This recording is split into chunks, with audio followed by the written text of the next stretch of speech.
샬롬, 주님 안에서 평안하시죠? 오늘도 주님의 말씀 앞에 우리가 모두 모였습니다. 말씀이 우리를 변화시켜 주시는 능력의 놀라우신 역사가 여러분과 함께 하시기를 바랍니다.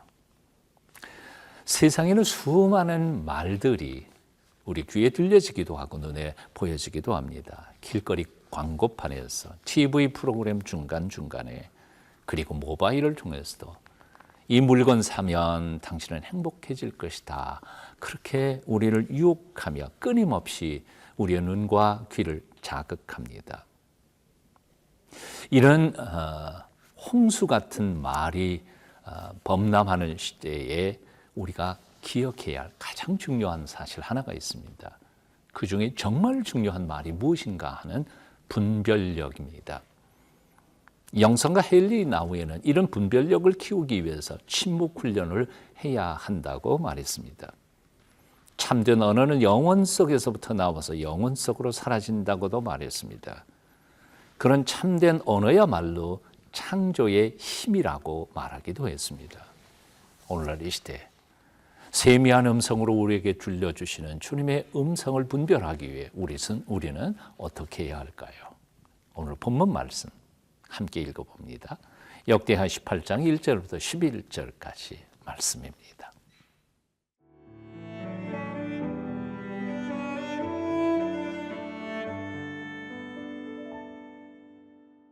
역대하 18장 1절에서 11절 말씀입니다.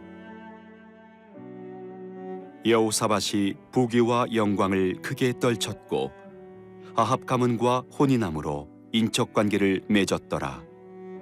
2년 후에 그가 사마리아의 아합에게 내려갔더니 아합이 그와 시종을 위하여 양과 소를 많이 잡고 함께 가서 길랏 라모치기를 권하였더라. 이스라엘 왕 아합이 유다 왕 여호사밧에게 이르되 당신이 나와 함께 길랏 라못으로 가시겠느냐 하니 여호사밧이 대답하되 나는 당신과 다름이 없고 내 백성은 당신의 백성과 다름이 없으니 당신과 함께 싸우리이다 하는지라. 여호사밧이 또 이스라엘 왕에게 이르되 청하건대 먼저 여호와의 말씀이 어떠하신지 오늘 물어보소서 하더라. 이스라엘 왕이 이에 선지자 400명을 모으고 그들에게 이르되 우리가 길랏 라못에 가서 싸우랴 말랴 하니 그들이 이르되 올라가소서 하나님이 그 성읍을 왕의 손에 붙이시리이다 하더라.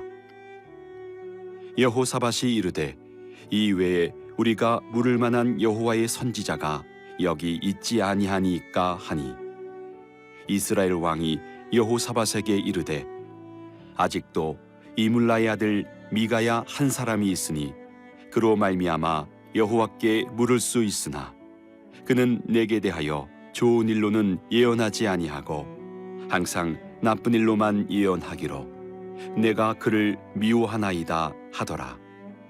여호사밧이 이르되 왕은 그런 말씀을 마소서 하니 이스라엘 왕이 한 내시를 불러 이르되 이물라의 아들 미가야를 속히 오게 하라 하니라.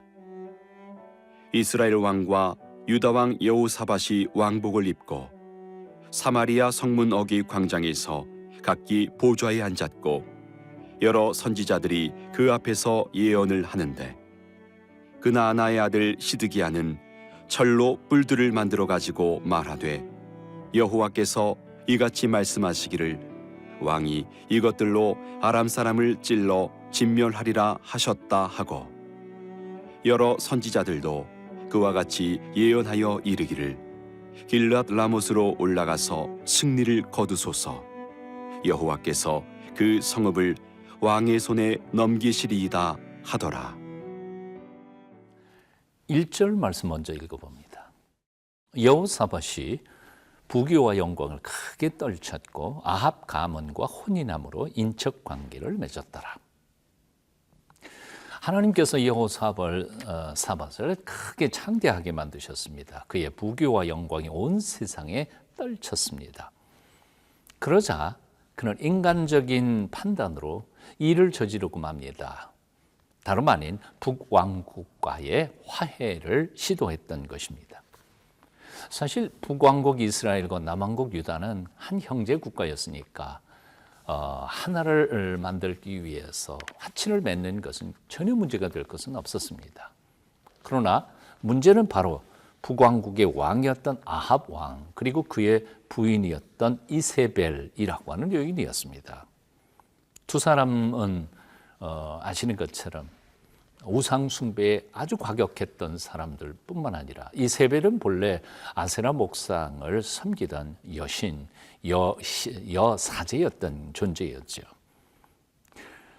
철저하게 우상 숭배자들인 그들과 화친을 맺는 것 자체가 사실은 하나님께로부터는 결코 하나님이 원하시는 뜻은 아니었다고 생각이 듭니다. 그럼에도 불구하고 여호사밧은 왜 그런 시도를 했을까요? 아마도 하나님이 이렇게 화친하는 것, 평화롭게 사는 것을 하나님이 원하신다고 생각했던 것 같습니다. 여하튼 이 문제에 대하여 여호사밧은 깊이 생각하지 않고 화친, 정략 결혼을 시도합니다. 혼자 결단을 내리지만 사실 그 후에 문제는 엄청나게 퍼지는 것을 발견하게 됩니다.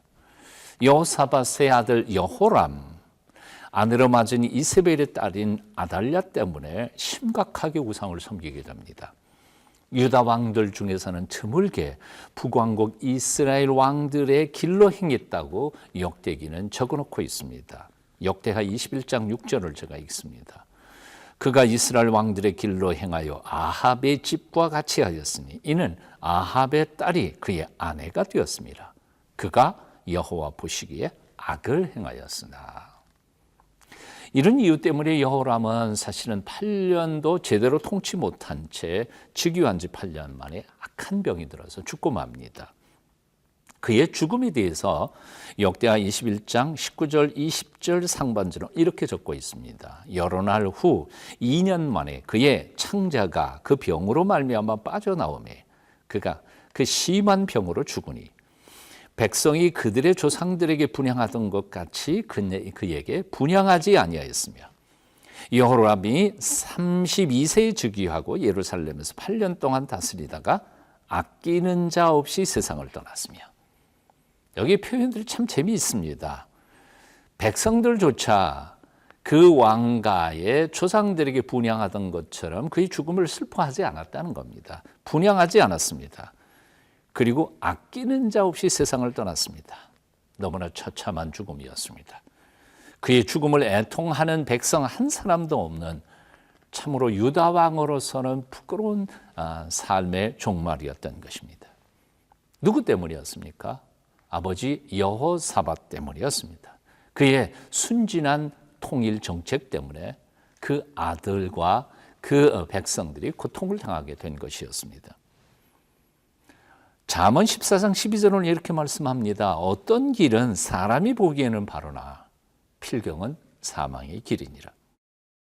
사랑하는 여러분, 내 눈에 아무리 보기에 좋아도 그것이 하나님께서 기뻐하지 않으실 수 있다는 사실을 우리는 깊이 명심하며 성찰하고 주의 깊게 생각해야 될 줄로 압니다.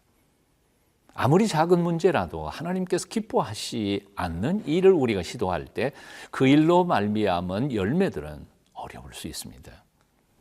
행여나 내 생각을 고집하며 하나님의 뜻을 거스리지 마십시오.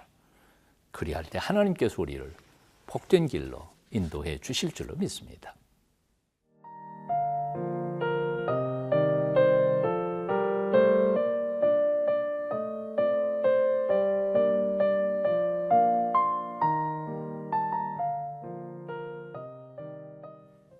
이 절 말씀 제가 읽겠습니다. 2년 후에 그가 사마리아의 아합에게 내려갔더니 아합이 그와 시종을 위하여 양과 소를 많이 잡고 함께 가서 길르앗 라못 치기를 권하였더라. 잠언 23장 7절 상반절은 이렇게 말합니다. 대저 그 마음의 생각이었다면 그 위인도 그러한즉. 사람의 생각이 그 사람의 인격과 삶을 지배하게 됩니다. 우상 숭배자 아세라 목상의 신녀였던 이세벨의 사주를 받은 아합 왕은 그 생각 자체가 건강하지 못했습니다. 그래서 가만히 있지 못하고 바로 주변 국가를 함께 쳐들어가기를 종용하고 여호사밧을 그 일에 끌어들이고 마는 겁니다. 친구를 잘 사귀어야 합니다. 혼인도 함부로 할 것이 아닙니다. 사귀는 친구를 보면 그 사람을 알 수 있다고 하지 않습니까? 졸장부와 사귀면 졸장부가 될 것입니다. 큰 인물과 가까이 하면 큰 인물이 될 가능성이 있습니다. 싸움꾼과 함께 몰려다니다가 보면 싸움꾼 될 수밖에 없습니다. 잠언 27장 17절입니다. 철이 철을 날카롭게 하는 것 같이 사람이 그의 친구의 얼굴을 빛나게 하느니라. 아합 왕의 제안을 여호사밧은 거절할 수가 없었습니다. 예, 함께 가겠습니다. 하지만 먼저 여호와의 말씀이 어떠하신지 들었으면 좋겠습니다 하고 4절에서 요청하죠.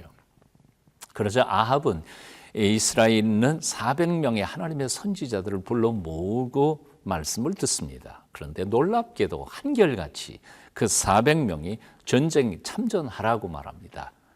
그리고 이길 것이라고 부추깁니다. 하지만 이것을 이상하게 생각한 여호사밧은 또 다른 선지자는 없는지에 대하여 묻습니다. 7절이지요.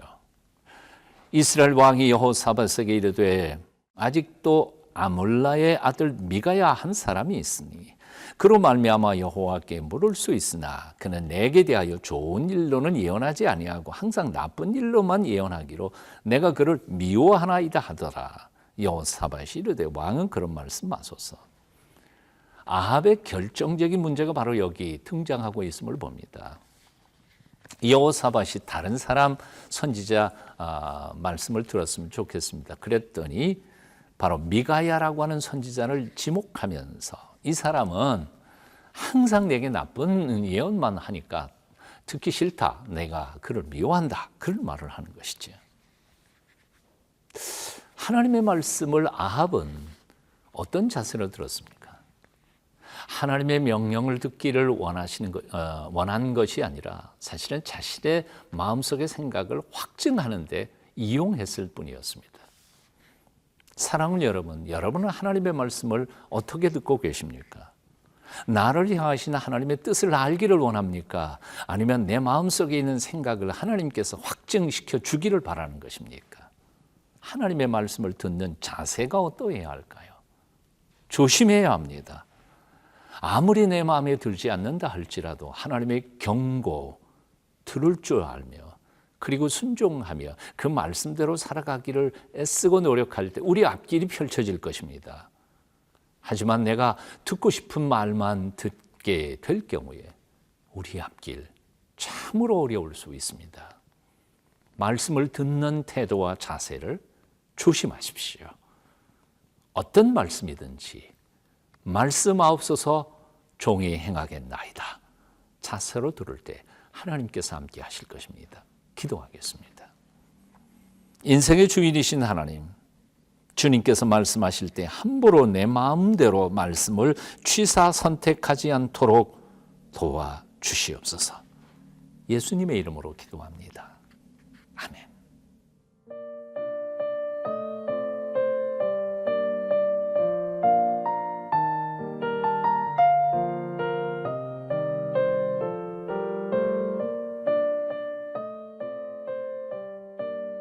이 프로그램은 시청자 여러분의 소중한 후원으로 제작됩니다.